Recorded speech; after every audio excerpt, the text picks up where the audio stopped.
नमस्कार। आकाशवाणी कटक आंचलिक संवाद पढ़ुछंती सरिता साहू। मुख्य संवाद झारसुगुड़ा जिलार 16टी पंचायत रे हर घर नल योजना रे पानीय जल जोगाण प्रकल्पर उद्घाटन कले राजस्व मंत्री। अधारू पाठ छाड़ुवा छात्र छात्री संख्या ह्रास पर पदक्षेप कहले केन्द्रमंत्री धर्मेन्द्र प्रधान। संबलपुर अनुष्ठित है आस स्कूल जीवा सचेतनता कार्यक्रम। हिंदी भाषार प्रचार प्रसार उद्देश्य आज पालन करा जाउछि हिंदी दिवस एवं राज्यर विभिन्न शक्तिपीठ में आरंभ है 16 उपचार पूजा। राजस्व मंत्री सुरेश पूजारी आज झारसुगुड़ा जिला लखनपुर ब्लॉकर 16टी पंचायत रे हर घर नल योजना अंतर्गत पानीय जल जोगाण प्रकल्पर उद्घाटन करिसेंती। 109 कोटी 45 लाख टंका व्यय अटकल निर्मित ଏହି प्रकल्प द्वारा 14,861 परिवार उपकृत होई परिबे। सेहिपरि मंत्री श्री पूजारी ब्रजराज नगर रे 20 कोटी ऊर्ध्व टंका व्यय अटकल नवनिर्मित रास्तार उद्घाटन और शिलान्यास करथिले। केन्द्रमंत्री धर्मेन्द्र प्रधान आज संबलपुर जिलापाल सम्मेलन कक्ष में समृद्ध गाँ समृद्ध संबलपुर बैठक में जोगदे ग्रामांचल नागरिकों विभिन्न मौलिक सुविधा एवं आनुषंगिक भित्तिभूमि विकास संपर्क में आलोचना करिसेंती। मनरेगा योजना रे श्रमिक मानक सशक्त करने, पीएम स्वनिधि योजना रे क्षुद्र व्यवसायी को आत्मनिर्भर करने आदि प्रसंग उपरे बैठक में केन्द्रमंत्री श्री प्रधान गुरुत्वारोप करिसेंती। संबलपुर में थिबा संभावना भित्तिभूमि उत्पादन और बजार को दृष्टि रखी संबलपुरी ब्रांड को आग को नेबा सरकार लक्ष्य बोली केन्द्रमंत्री कहते। अनेक विभाग अनेक नीति अनेक कार्यक्रम नागरिक मान लोकों एगुड़िक समस्त निर्दिष्ट भाव सुविधा मिलू एटा तार गोटे मूल उद्देश्य थाए। आम जिले में पाखापाखि जो एसएचजी समूह अच्छा एनआरजीएस श्रमिक शक्ति अच्छा जो मैंने आमर सहरांचल जो चाषी मैंने अच्छा सेक्टर पनीपरिया उत्पादन किंबा बिक्री कर लोक मैंने अच्छा जिते इकोनॉमिक एक्टिविटीज अच्छे इकोनॉमिक एक्टिविटीज गुड़िक केमती एक्सिलरेट करा जाय परिबो। केन्द्र सरकार अधारू पाठ पढ़ा छाड़ुवा छात्र छात्री संख्या पर पदक्षेप नेउछन्ति बोली केन्द्र शिक्षा मंत्री धर्मेन्द्र प्रधान कहते। संबलपुर सहर में आस स्कूल जीवा सचेतनता कार्यक्रम में जोगदे श्री धर्मेन्द्र प्रधान कहते नूतन जातीय शिक्षानीति अनुसार छात्र छात्री को स्कूल को फेराई आनिबा एवं मातृभाषा शिक्षा प्रदान नहीं गुरुत्व दि जाउछि।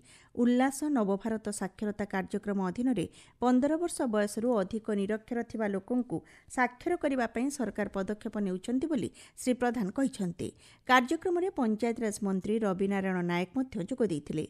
राज्य में स्कूल जाउथबा पिलामानक संख्या संबलपुर में अधिक। संबलपुर में 3000 पिला अधारू पाठ छाड़ुथिबा नै जिला शिक्षा अधिकारी सूचना आधार में आम संवाददाता जणाइछन्ति। संबलपुर जिले में प्राय 1,06,000 पिला थिबा जणापड़िछि। प्रत्येक पिला विद्यालय परिसर को आनिबा पई शिक्षक और जिला शिक्षा अधिकारी दायित्व दियाजिबो बोली मंत्री श्री प्रधान कहछन्ति। भद्रक जिला बौंत ब्लॉक कादबरांग संयुक्त उच्च माध्यमिक विद्यालय पक्षर आस स्कूल जीवा सचेतनता कार्यक्रम अनुष्ठित हो जाइछि। शताधिक छात्र छात्री प्लाकार्ड धरी नगर परिक्रमा करने सह अधारू पाठ छाड़ुथिबा पिलामानंकु विद्यालय को आसी शिक्षार मुख्य स्रोत में सामिल हेबा नै सचेतनता वार्ता प्रदान करथिले। गजपति जिला रामगिरी पंचायत हाटपदा स्थित सरकारी प्राथमिक विद्यालय पक्षर आस स्कूल जीवा कार्यक्रम अनुष्ठित हो जाइछि। एही अवसर में एक सचेतनता पदयात्रा प्राथमिक विद्यालय ठारू बाहरी सहर परिक्रमा करिथिला। विद्यालय को जाई पारुनथिबा पिलांको चिन्हट करबा सह सेमानंको शिक्षार मुख्य स्रोत में सामिल करबा पई घर घर बुली एक सर्वेक्षण कार्यक्रम करा जाइथिला। आपण माने आंचलिक संवाद सुनछन्ती आकाशवाणी कटक केन्द्ररो। सारा देश में आज हिंदी दिवस पालन करा जाउछि। 1949 मसीहा आज दिन में संविधान सभा देवनागरी लिपि रे लिखित हिंदी भाषा को देशर राजभाषा बा सरकारी भाषा भाव में ग्रहण कर जाइथिला। आजिर समय रे विश्वर बहुल भाव में कथित भाषा मध्यरु हिंदी गोटे लोकप्रिय भाषा पलटिछि एवं 52 कोटी अधिक लोक एहाकु प्रथम भाषा रूपे व्यवहार करुछन्ति। प्रधानमंत्री नरेंद्र मोदी आज हिंदी दिवस उपलक्षे देशवासी को अभिनंदन जणाइछन्ति। सामाजिक गणमाध्यम रे श्री मोदी कहछन्ति हिंदी भाषा केवल एक भाव आदान प्रदानर माध्यम नुहे बरं भारतीय समृद्ध ऐतिह्यर परिचय और मूल्यबोध को बहन करे। हिंदी भाषा आम पई खूब गर्व एवं गौरवर विषय जहाँकि आमको देश गठन में अनुप्रेरित करिथाए।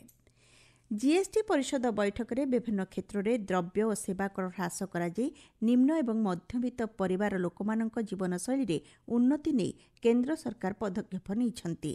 स्वास्थ्य क्षेत्र में जीएसटी संस्कारमूलक पदक्षेप स्वरूप द्रव्य और सेवा कर ह्रास कराई। पूर्व स्वास्थ्य एवं जीवन बीमा प्रीमियम प्रदान क्षेत्र में जीएसटी हार 18% थिला। वर्तमान यहाँ संपूर्ण टिकसमुक्त सेपरी 36टी जीवन रक्षाकारी औषधगुड़िक करमुक्त फल कर्कट चिकित्सा और दीर्घदिन धरी विभिन्न मारात्मक रोग में आक्रांत रोगी मानक पई चिकित्सा क्षेत्र में सहायक हो पारिबो। एथिसहित विभिन्न औषध एवं गज बैंडेज रोग निर्धारण किट ग्लुकोमीटर्स थर्मोमीटर भली चिकित्सा उपकरण उपरे कर परिमाण 12% रु 5% को ह्रास करा जायछि।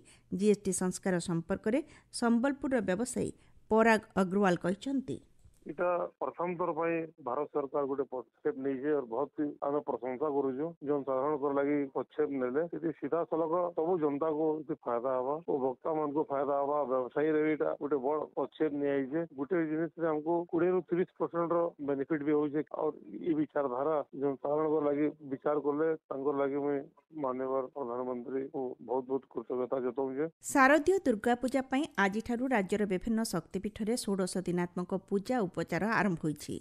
पुरीर अधिष्ठित अष्टचंडी जाजपुर विरजा कटकर कटकचंडी और गड़चंडी काकटपुर मंगला और जगतसिंहपुर विराजित मां शारदा पीठ में घट स्थापना सह स्वतंत्र पूजा नीति आरंभ होईछि। श्रीक्षेत्र पुरी में गजपति श्रीनगर में राजगुरु ब्राह्मण मानक वरण कर दुर्गा पूजार शुभारंभ करिसेंति। गजपति महाराज श्रीहस्त छुआ गुआ और नड़िया राजगुरु पुरोहित प्रदान कर 16 पूजा विधि आरंभ होईछि। श्रीक्षेत्र में थिबा समस्त शक्तिपीठ गुड़िकरे 16 पूजा पई आचार्य वरण कार्य करा जायछि। गजपति निर्देश क्रमे राजगुरु स्तोत्रीय ब्राह्मण मुक्तिमंडल एवं शासन ब्राह्मण को वरण करने सह वस्त्रदान कर विभिन्न पीठ में नियुक्ति करिसेंति। आश्विन मास कृष्ण पक्ष ठारू शुक्ल पक्ष नवमी पर्यंत ही पूजार्चना करा। श्रीमंदिर में मां विमला पीठ में स्तोत्रीय ब्राह्मण द्वारा 16 पूजा विधि आरंभ होईछि। श्रीमंदिर परिसर में भुवनेश्वरी बटमंगला उत्तरायणी पीठ सह दक्षिणकाली अलामचंडी और पंचमुखी पीठ में 16 पूजा आरंभ होईछि। श्रीमंदिर में महाप्रभु सकाळ धूपनीति पर भंडार घरू मां दुर्गा स्वर्ण प्रतिमा रत्न सिंहासन विजे करा सहस्रा कुंभाभिषेक नीति अनुष्ठित होईछि। नयागढ़ जिला कंटिल नीलमाधव पीठ में 16 दिनात्मक दुर्गा माधव पूजा आरंभ होईछि। नीलमाधव पार्श्व ठाकुराणी मां विमला सहस्र कुंभरे महास्नान करा सह खंडा पूजा अनुष्ठित होईछि। सेपरि खंडपड़ा रणपुर आदि विभिन्न स्थान में शक्तिपीठ गुड़िकर 16 पूजा आरंभ होईछि।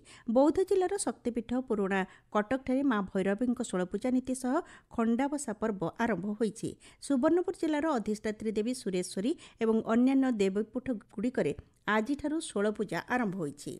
सुस्थ नारी सशक्त परिवार अभियान कार्यक्रम सफल रूपायन नहीं केन्द्रापड़ा जिला स्वास्थ्य समिति पक्षर जिलापाल अध्यक्षतार एक समीक्षा बैठक अनुष्ठित हो जाइछि। आसंता 17 तारिख अक्टोबर 2 गांधी जयंती पर्यंत यह कार्यक्रम आयोजन करा नारी मानक सशक्त करा।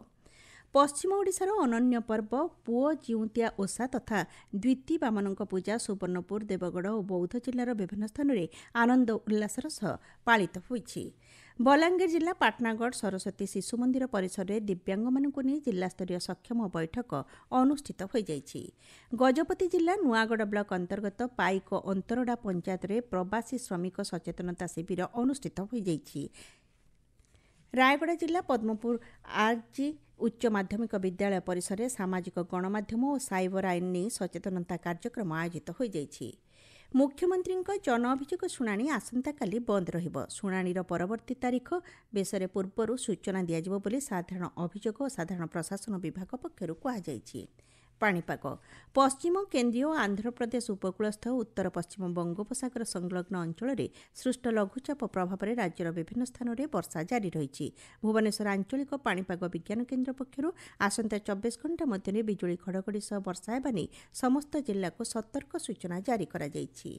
मुख्य संवाद पुणी थे झारसुगुड़ा जिलार 16टी पंचायत में हर घर नल योजन पानीय जल जोगाण प्रकल्पर उद्घाटन कले राजस्व मंत्री।